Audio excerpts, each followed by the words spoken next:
Alo. Alo, hara getdin sən? Mən uşaqlarla görüşməyə gedirəm, telefonda zaryadkam yoxdur. Şunur da götürməmişəm ki, zaryadka taxım telefonda. İndi mən nətə... Ala bunu, məndən sivyazda ol. Yaxşı, set getməsin, setin getməsin, başın da getməsin.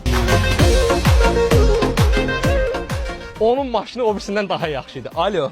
Hardasan sən? Mən kafedəyəm, eşidirsən, burada set yaxşı tutmur. Uşaqlar notun çıxır. Darıxma, indi bura. Dişqa quruşlaşdıracam, darıxma.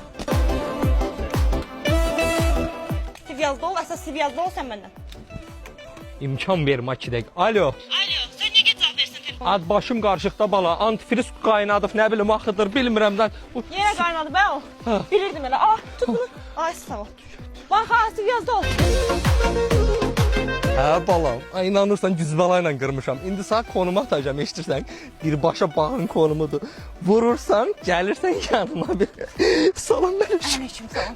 Tuttum səni. Ha? Tuttum səni. Yox, Xəyanət edirsən mənə. ikimizin canı məni şeytan yoldan çıxartdı. Yoxsa mən təmiz insanam, saf insanam. Səni şeytan yoldan çıxar. Bəli. Gəl görüm ağrı. Ay, Bacı, ikimizin canı mənim xəbərim yoxdur. Bu şaqqal gələrək məni yoldan çıxardır. Öz məsələmizdir, özünüz də həll edin.